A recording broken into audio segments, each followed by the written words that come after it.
When three friends, John, Tim, and Bill, all bike the same route multiple times, yet report wildly different distances each time, ranging from 65 to 100 miles for the same 68-mile course, it immediately raises a critical question.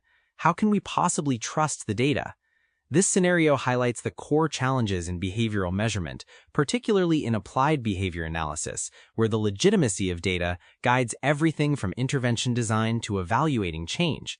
Today, we're diving into the essential indicators of trustworthy measurement: validity, accuracy, and reliability, and the pervasive threats that can undermine them, drawing from the foundational work in the field as presented in Chapter 5, Improving and Assessing the Quality of Behavioral Measurement, from materials like the Behavior Analyst Certification Board's 5th edition task list.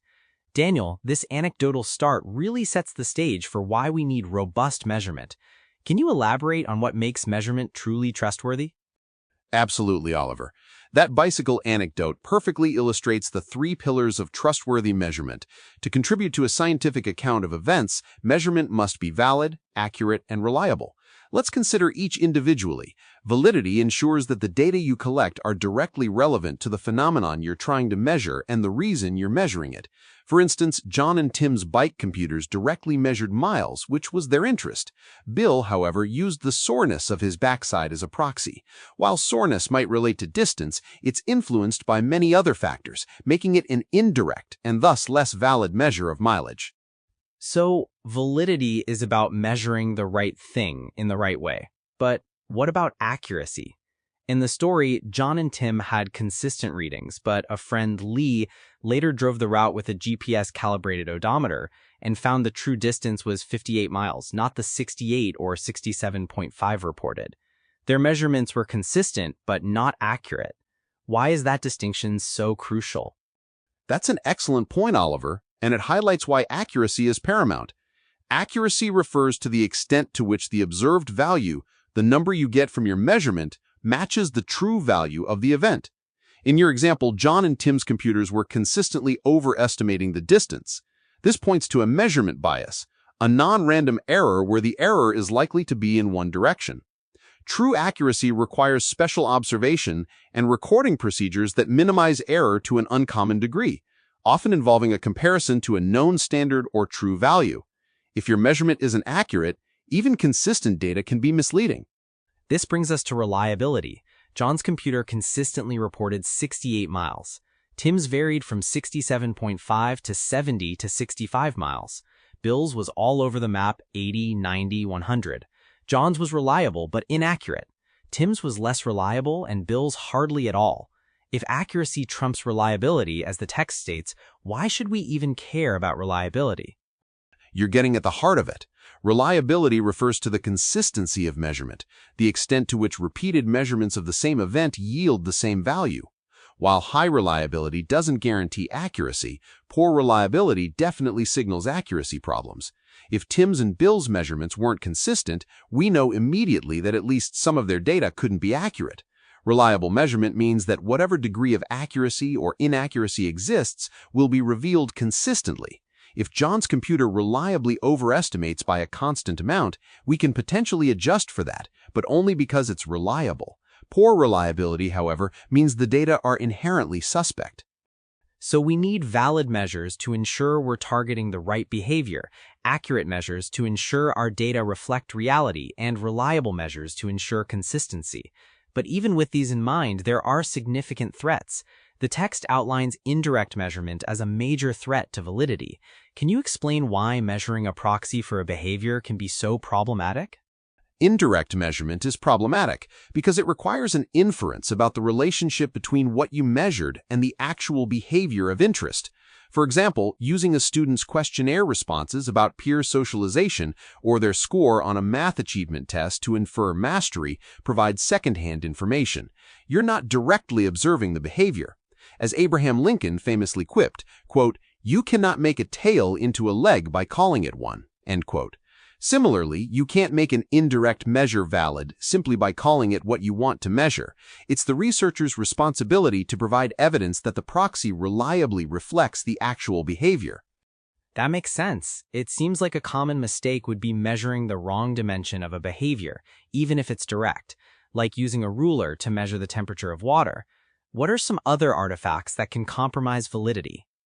Beyond measuring the wrong dimension, measurement artifacts can arise from how measurement is conducted. Discontinuous measurement is a key culprit. Behavior is continuous, but discontinuous methods, like partial interval recording, only capture some instances. This can create misleading data, an artifact of the system rather than a true portrayal. A study by Thompson, Holmberg, and Baer in 1974 demonstrated that different time sampling procedures could produce significantly unrepresentative data compared to continuous measurement. Ideally, we want continuous measurement, but when resources are limited, sampling procedures need to be carefully designed using numerous brief, evenly distributed intervals rather than longer, less frequent ones. So when we can't continuously measure, we need to be very strategic about how we sample. What about the scheduling of observations or the scales we use? Those are crucial too. Poorly scheduled measurement periods can lead to invalid data if observations occur when the target behavior's frequency is atypical. For example, measuring a student's on-task behavior only during the first 5 minutes of an activity might overestimate their overall engagement. For intervention assessments, we should select conservative observation times when the behavior is most likely to be different from the desired outcome. Similarly, insensitive or limited measurement scales can create artifacts. A scale that cannot detect the full range of relevant values might incorrectly impose an artificial floor or ceiling on performance, or be too insensitive to meaningful changes. Imagine using 10% increments for quality control, where the difference between 92 and 97% is the difference between unacceptable and profitable. It sounds like human error is a persistent threat in all these areas. The text really emphasizes this, particularly in applied behavior analysis, where human observers are frequently used. What are the main ways human error creeps into measurement? You're right, human error is the biggest threat. It stems from several factors.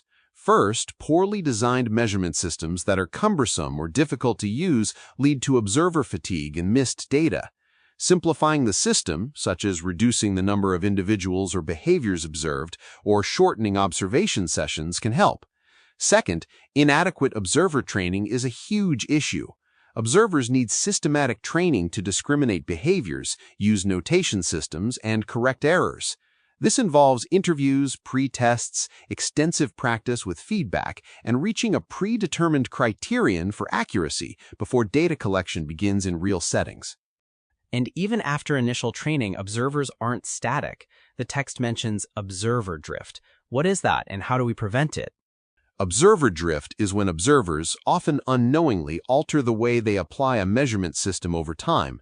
This means their interpretation of the target behavior's definition can shift from their initial training.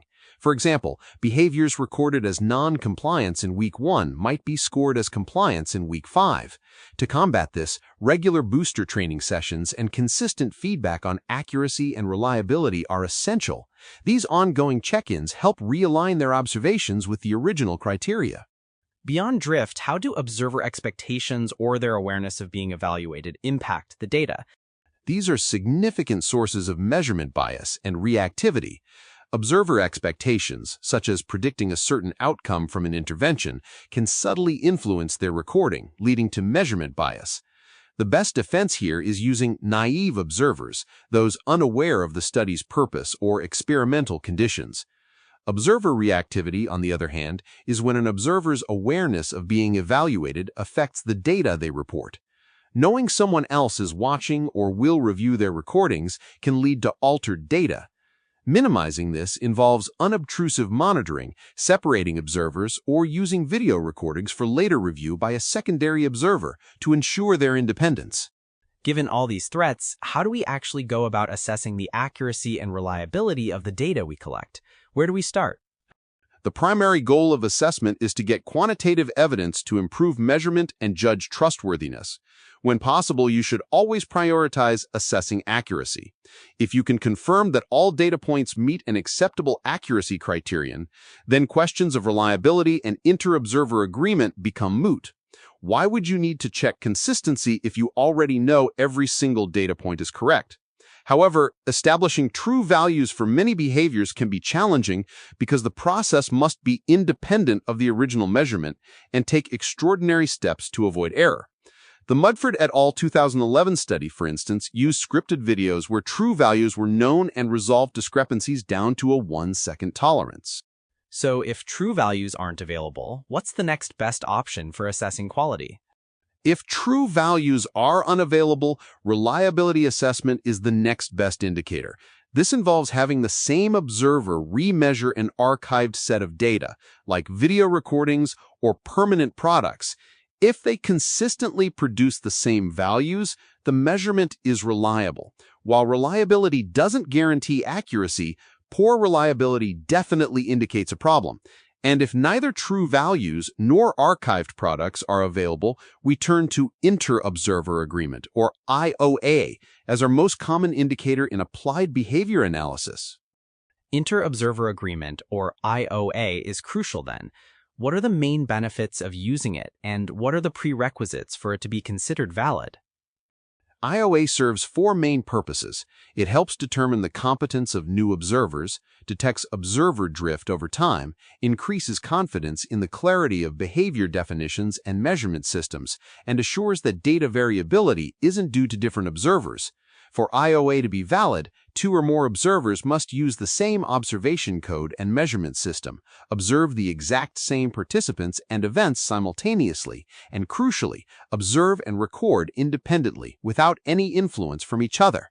They should ideally have identical training and competence. That independence seems absolutely critical. I know there are many methods for calculating IOA depending on the type of data. Could you give us a quick overview of why we need different methods and when we might use them? Certainly. The need for different methods arises because various data types and behavior frequencies require different approaches to avoid overestimating agreement due to chance. For event recording data, we have total count IOA, which is simple but can be misleading, and more stringent methods like mean count per interval IOA or exact count per interval IOA, which look at agreement within smaller time units. For discrete trials, trial-by-trial IOA is more conservative than total count. For timing data like duration or latency, we use total duration IOA, or the more precise mean duration per occurrence IOA. With interval recording or time sampling, interval-by-interval IOA can overestimate agreement for very low or very high rate behaviors. So for low-rate behaviors, we use scored interval IOA, which only considers intervals where at least one observer recorded an occurrence. For high-rate behaviors, we use unscored interval IOA, focusing on non-occurrences. The key is to select the most stringent and conservative method appropriate for your dataset. That's a lot of options, and it emphasizes that picking the right one is critical. How often should IOA be obtained, and what are considered acceptable levels of agreement in the field? IOA should ideally be assessed during each condition and phase of a study, distributed across days, times, and settings. A minimum of 20% of sessions is recommended, preferably between 25% and 33%. The more complex the measurement or inexperienced the observers, the more frequent the assessments should be. As for acceptable levels, the common convention in applied behavior analysis is a mean of no less than 80% agreement, though some suggest 85%. However, there's no strict scientific justification for these numbers. It's more of a benchmark. Critically, if you're measuring permanent products, agreement very near 100% is often expected. Conversely, for complex, live, multi-behavior measurements, slightly lower agreement might be acceptable, especially if there's a small range across assessments. The more subtle the behavior change, the higher your IOA criterion should be. So these metrics aren't just arbitrary numbers, they are deeply tied to the context and complexity of the behavior being observed. Daniel, what's the ultimate takeaway for researchers and practitioners from this comprehensive look at measurement quality? The ultimate takeaway is that measurement quality is foundational. After ensuring the validity of what and how they're measuring, applied behavior analysts should prioritize assessing accuracy whenever possible. If all data points are confirmed accurate, further reliability or IOA assessments become unnecessary. When true values aren't accessible, reliability provides the next best assurance, especially with archived permanent products. And finally, when neither accuracy nor reliability can be directly assessed, inter-observer agreement offers crucial believability. While IOA isn't a direct indicator of validity, accuracy, or reliability, it's an indispensable research tool that, as Bayer noted in 1977, quote, "The homely measures of observer agreement so widely used in the field are exactly relevant," end quote, to developing robust technologies of behavior change. In essence, don't rely on just one, but use a combination of assessments tailored to your specific dataset to build the strongest case for your data's trustworthiness. Understanding these nuances of validity, accuracy, and reliability and the systematic ways to assess them is critical for anyone working with behavioral data. Consider sharing this episode with someone who needs a deeper dive into the science of measurement in applied behavior analysis.